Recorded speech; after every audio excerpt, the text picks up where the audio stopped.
Muy bien, ahora continuamos con el estudio de este hermoso video acerca de lo que es Dios, de lo que es su plan para el hombre, hablando del nombre de nuestro Dios que es todopoderoso.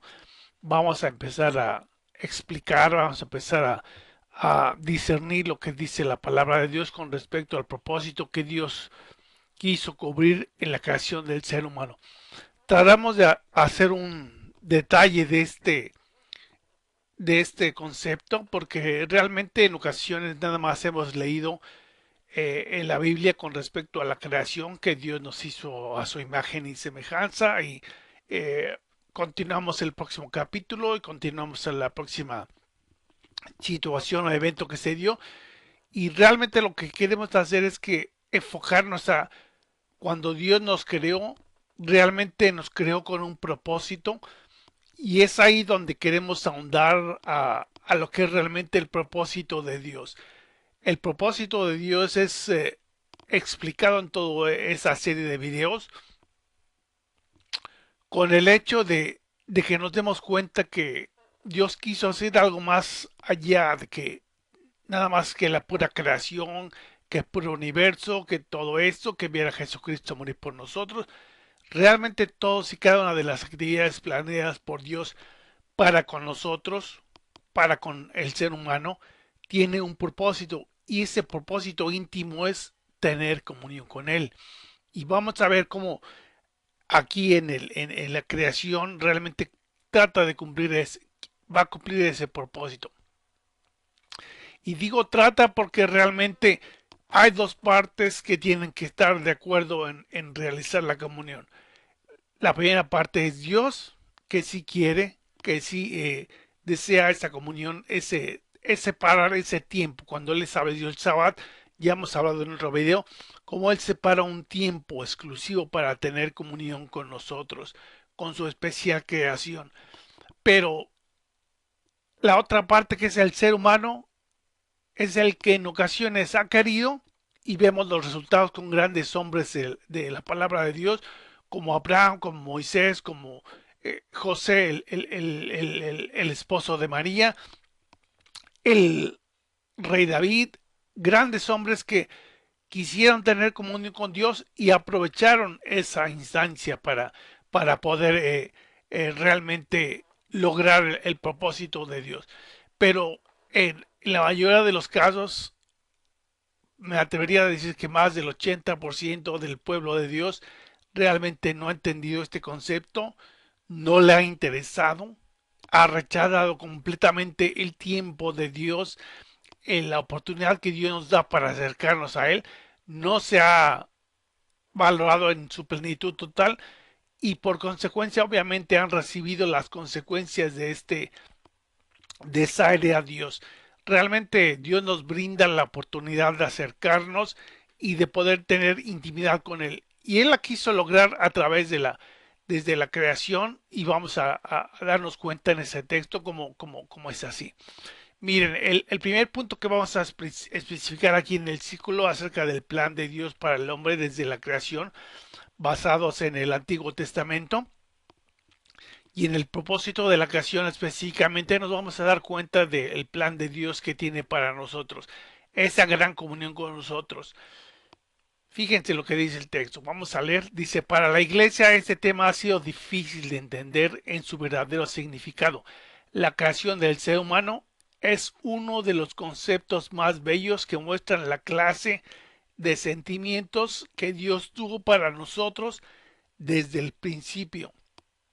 Y podríamos decir en qué nos podemos dar cuenta de que esos sentimientos son grandes de parte de Dios hacia nosotros.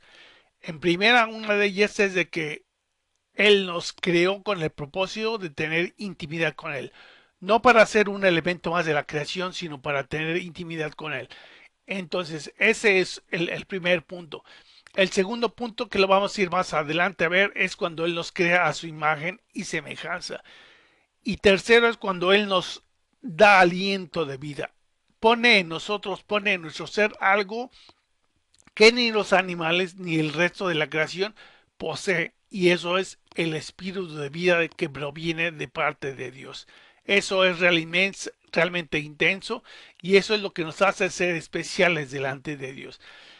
Seguimos leyendo. Este gran concepto no ha cambiado. El concepto de que Dios ha tenido grandes sentimientos por nosotros no ha cambiado. Si pudiéramos poner este concepto en otras palabras, se podría mencionar que es la poesía más sublime que habla del Creador al querer compartir una gran comunión, un gran compañerismo e intimidad con sus criaturas especiales. Él no quiere tener gran comunión con los animales o con los planetas, sino realmente nosotros, porque tenemos una parte especial de él. La vida que nosotros poseemos proviene de su ser, entonces no es cualquier clase de vida la que tenemos. No sé si sepas, pero el ser humano, por naturaleza y por la clase de vida que Dios nos dio, todos y cada uno de los seres humanos, independiente creamos en Cristo o no, todos vamos a vivir vida eterna. Dios así nos diseñó, Dios así nos formó para vivir una vida eterna.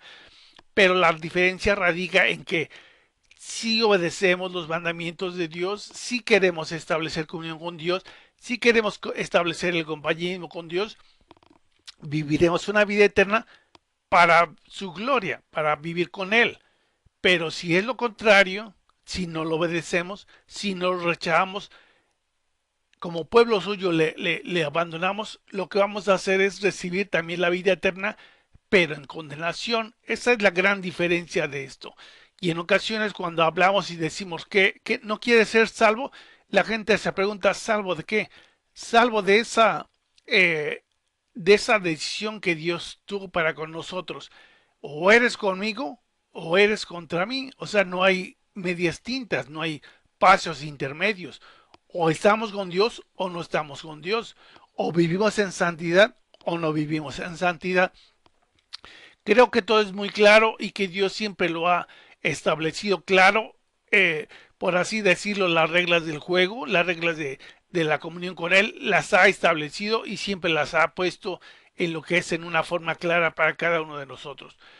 Él ha hecho todo lo posible para ponernos al alcance, incluso el sacrificio de Jesús mismo por nosotros, para tener un acercamiento a Él. Que no lo me pregunto yo, como Dios soberano que es todopoderoso, no podría haber creado otra forma de acercarnos a Él. ¿Por qué tenía que morir el mismo Dios Jesucristo por nosotros para que pudiéramos tener un mayor acercamiento, un pleno acercamiento a Él? No lo pueden entender, no podemos encontrar la respuesta en la Biblia más que decir que es su profundo amor que Él siente por cada uno de nosotros. Y como lo dice Juan 3:16, Jesucristo vino a morir por todo el mundo, por todos, los que le acepten o no. La diferencia la va a ser cuando a los que aceptamos o a los que no acepten. Ahí va a estar la diferencia. Pero murió por toda la humanidad. Eso es bien claro lo que dice la Escritura. Fíjense lo que sigue diciendo. Los elementos enteros en la creación fueron hechos por la palabra de Dios. Cuando Él hizo los planetas, cuando Él hizo los cielos y la tierra, dijo la palabra y fue hecho. Pero en la creación del ser humano podemos ver que tiene la parte distintiva del resto de la creación. Solo cuando leemos que ambos, o sea, el hombre y la mujer, fuimos creados a la imagen y semejanza de Dios, es impresionante. Toda la majestad de Dios, su soberanía, su santidad, su grandeza, fueron las materias primas, porque a final de cuentas como seres humanos heredamos de lo que Dios puso en nosotros, parte de su ser, parte de lo que es la vida. Cuando decimos que vamos a recibir la vida eterna no es cualquier tipo de vida, es calidad de vida, vida que como la que Dios tiene, una clase de vida que no nos podemos imaginar porque no hay ser humano en esta tierra que haya podido o que tendrá esa calidad de vida como la que Cristo ofrece, como la que Dios ofrece, pero que nosotros vamos a obtener, podemos obtener si estamos dispuestos a seguir las enseñanzas, las los mandamientos, las guianzas, lo que Dios nos ha provisto a través de la ley, como ese es el propósito de este libro, tanto como la gracia, que ya fue en una forma, como dice Jesucristo, vine a cumplir la ley, la vine a hacer intesa, la vine a hacer completa. Correcto, ahora seguimos leyendo y miren qué bello pasaje que está aquí en Génesis 1:26 que dice, y dijo Dios, hagamos al hombre a nuestra imagen, conforme a nuestra semejanza, y señoree en los peces del mar y en las aves de los cielos y las bestias sobre toda la tierra y en todo animal que crespa sobre la tierra. Y el Génesis 1:27, y creó Dios al hombre a su imagen, a imagen de Dios lo creó, varón y hembra los creó. Déjenme hacer aquí una pausa cuando tratamos de decir que estos puntos y esos textos lo son en una forma no totalitaria, pero sí son parte de unos textos que aunados a otros del Antiguo Testamento, como el Salmo 110 que escribió David, como diferentes, ya con la misma palabra Elohim que está en hebreo, que significa dioses, habla de la divinidad compuesta, de la grandeza de Dios en tres personas que no se reflejan únicamente en un versículo, sino se reflejan en varios versículos del Antiguo Testamento, en muchos versículos y en muchos versículos del Nuevo Testamento. Entonces, por eso creemos que es una doctrina, porque es una doctrina que está respaldada completamente por la Biblia en el Antiguo y en el Nuevo Testamento.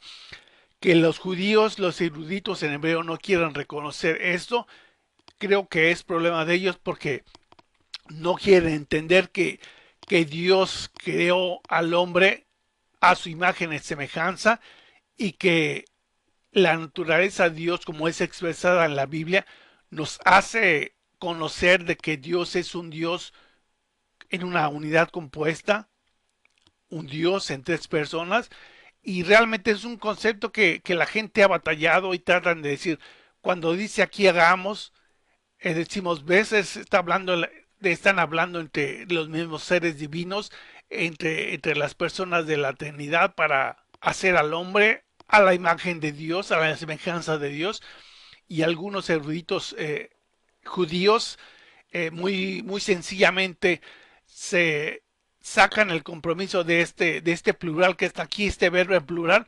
En todos los verbos donde aparece Elohim está acompañado, según ellos, y lo es así, cuando dice Elohim Bará, que creó los cielos y la tierra, está acompañado con verbos en singulares.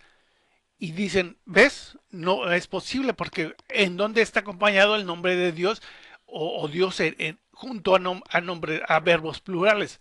Este es uno de ellos, hagamos. No está diciendo voy a hacer. Y la gente que no tiene estudio y la gente cerrada de corazón completamente porque sí son unos eruditos en hebreo y conocen el idioma de arriba hacia abajo, pero no tienen esa relación que tú y yo buscamos tener con Dios. No hay esa comunión y Dios no les revela a ellos porque no existe el propósito de tener la revelación para glorificar a Dios o para vivir bajo su sumisión, para vivir bajo su autoridad. Lo quieren hacer para aumentar su ego y para decirnos, ven, cristianos, ven, trinitarios, cómo está todo está mal. No existe la Trinidad porque inclusive en el Deuteronomio 6:4, lo que ellos conocen como Shema Israel, nuestro Dios dice, uno es, no está hablando de si es una persona o dos personas, está más traducido como nuestro Dios es único, es el único Dios que existe.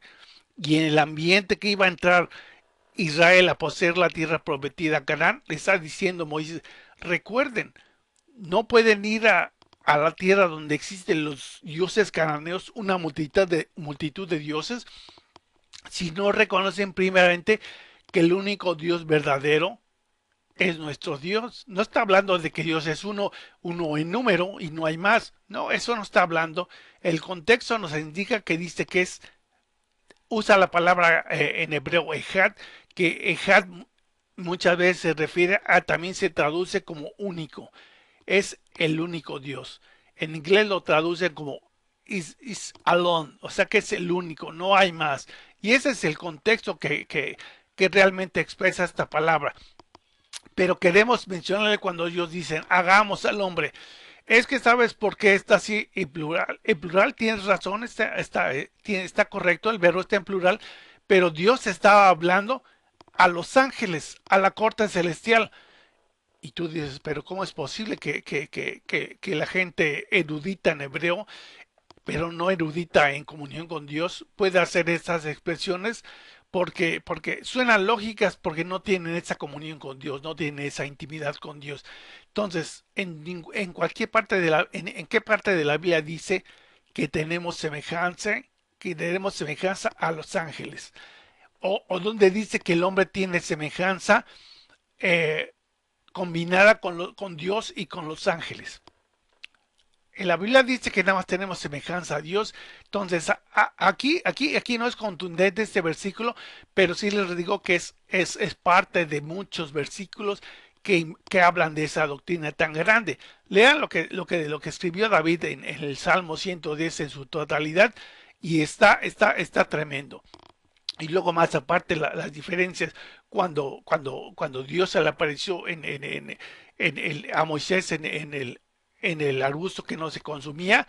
¿Quién es? Es el ángel de Jehová. Está hablando de una persona diferente de Jehová, diferente de la primera persona que es Dios.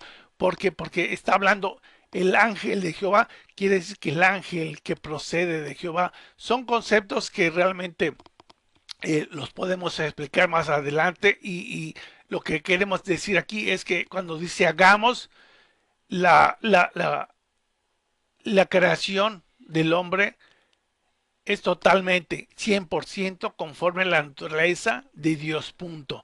No hay de que los hombres o que los ángeles intervinieron o como Dios le va a decir a los ángeles, vamos a hacer al hombre conforme a nuestra semejanza, a la semejanza de Dios o a la semejanza de los ángeles.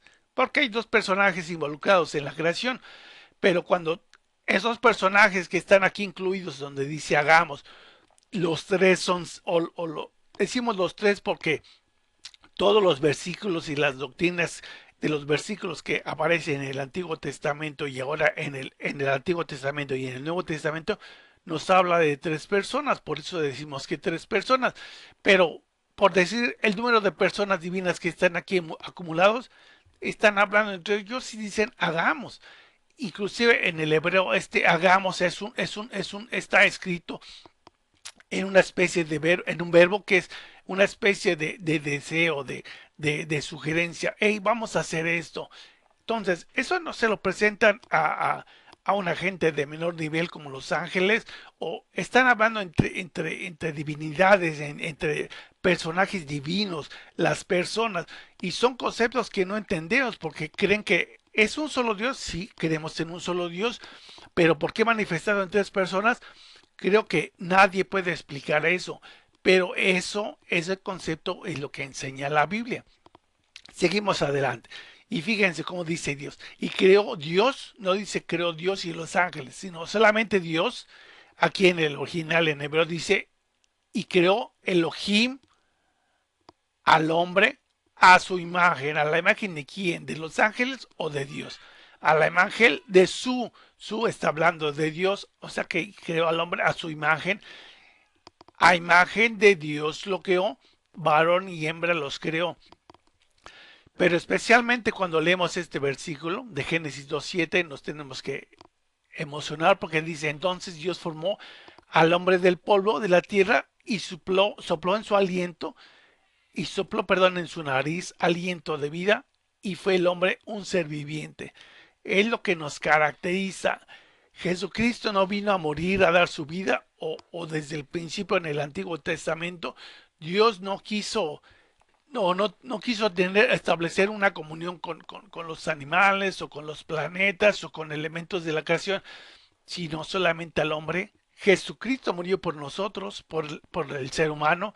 Entonces, dense cuenta ahí como Dios estableció todo desde el principio, desde que nos dio la vida, porque tenemos algo especial de Él, tenemos algo que le pertenece, y eso es la vida que Él nos entregó. Ahora leemos, ¿qué clase de vida es la que Dios nos dio? La única clase de vida que Dios puede ofrecer es una vida eterna. Por eso la humanidad fue hecha para vivir una vida eterna, como habíamos mencionado. Los que se someten a Dios vivirán para siempre con Él, con Dios. Pero por lo contrario, si tú no reconoces a Dios como Salvador de tu vida, perecerás para siempre. Cuando mencionamos la imagen de Dios, estamos hablando acerca de la soberanía del hombre. Fíjense, una analogía. Como Dios es soberano y controla todo el universo, así el hombre es soberano y gobierna también a nivel de la tierra, que tiene el control de la mayoría, no en su totalidad, pero tiene la mayoría del control de las cosas de la tierra. Entonces, esa es la imagen de Dios en nosotros. La semejanza, vamos a hablar también cuál es. Dice Génesis 1:28, y Dios los bendijo al hombre y la mujer, y Dios les dijo, fructificad y multiplicaos, llenad la tierra y someterla, y tener dominio sobre los peces del mar. ¿Acaso el hombre no tiene dominio sobre los peces del mar? No, inclusive en Holanda, que le llaman los Países Bajos, le han ganado terreno por completo al mar y han construido ciudades más allá de los límites del mar. Creo que existe esa soberanía de parte de Dios hacia el hombre en controlar conceptos de la tierra, pero no en su totalidad, porque no hemos controlado todavía lo que son los tsunamis o lo que son los terremotos. No hay, hay cosas que no podemos controlar, pero sí hay otros conceptos. Si ustedes se van allá, lo que es por Arabia, por lo que es la tierra de Dubái, y ven la construcción que los árabes con mucho dinero han podido construir, se quedarán con la boca abierta de cómo le han ganado, cómo le hemos ganado tanto territorio al mar y cómo se han construido cosas que realmente no teníamos conocimiento de ellas. Búscalo en tu computadora, en internet, lo que es la ciudad de Dubái, y trata de observar las riquezas que existen en ese pequeña comunidad de árabes, donde existe mucha abundancia de dinero, millones de dólares de gente petrolera nada más por excelencia, y te darás cuenta si no hemos controlado o no hemos dominado en su parte, no en su totalidad, en su parte, cuestiones terrenales. Ahora vamos a hablar del concepto de lo que es la semejanza de Dios. Cuando mencionamos la semejanza de Dios, estamos hablando de los atributos de Dios, los que Él compartió con nosotros, y los llamamos atributos relacionados. ¿Qué quiere decir esto? Que son atributos como el amor, la fidelidad, la bondad, la sabiduría y el conocimiento, solo por mencionar algunos de ellos. Los atributos que Dios no compartió y que nunca compartirá con nadie se les denomina los atributos no relacionados, que son exclusivamente de Él, como la omnipresencia, la inmutabilidad, la unidad, la omnisciencia, la omnipotencia. Todos y cada uno de ellos, por mencionar algunos de ellos, son exclusivos de Dios. Nunca los va a compartir con nadie, ni nadie los tiene más que nuestro Dios. En los pasajes mencionados anteriormente, nos encontramos con el verdadero propósito de la unidad, que es tener comunión con su Creador. Date cuenta realmente todo lo que hemos mencionado en esos textos. Dios, de su inmensidad, si la ciudad de Dubái realmente es grande, es bella, es intensa, nada más ver las riquezas que esa pequeña porción de tierra, porque no es grande, contempla. Bueno, hablando en lo espiritual, el ser humano tiene eso, y mucho más cuando estamos entregados a Dios y nos queremos someter a Dios y hemos aceptado a Cristo como nuestro Señor, tenemos mayor riquezas que esa. Entonces, realmente Dios ha hecho desde el principio el origen el propósito de darnos lo mejor, de bajarnos de bajarse a nuestro nivel para decir, aquí estoy yo, puedes contar conmigo en lo que tú quieras, pero debes comportarte de esta manera, por esto, porque son cualidades que nunca Dios va a pasar por encima, como es el concepto de santidad. La santidad es un requisito para acercarnos a Dios. No sé qué tanto cuando tú ores o no. Si no hay santidad en tu vida, creo que estamos perdiendo el tiempo. Si hay santidad en tu vida, creo que en ocasiones ni es necesario pedirle a Dios cosas a través de la oración porque estamos tan inmersos en su santidad que también la santidad estamos platicando constantemente a Dios. No le estamos dedicando tal vez un tiempo exclusivo para la oración, pero tenemos una comunión día a día, segundo a segundo, minuto a minuto con Él. Y eso es lo que Dios quiere lograr. Eso es todo lo que hemos preparado para poder explicar acerca del propósito que Dios tuvo al crear al ser humano. Lo hizo a su imagen semejante con el propósito de tener un compañerismo tan cercano. No es el hecho de que yo soy Dios y no te me acerques, lo que necesites, te lo puedo enviar, pero no hay nada entre tú y yo, mantente lejos, sino simplemente ha hecho todo lo posible, todo, todo para acercarse a nosotros y eso es lo que queremos hacer, retribuirle en gran parte lo que Él ha querido tener. Si Él quiere tener comunión con nosotros, vamos a tenerla con Él, porque es una cosa hermosa y una cosa gloriosa. Continuamos con el próximo video y con el segundo punto del propósito que Dios tuvo al liberar a Israel de Egipto. Y nos seguimos gozando de que Dios te tiene aquí en este canal interesado en esta serie de estudios. Me dio un placer saludarte y que Dios te bendiga y nos vemos en el próximo video. Gracias.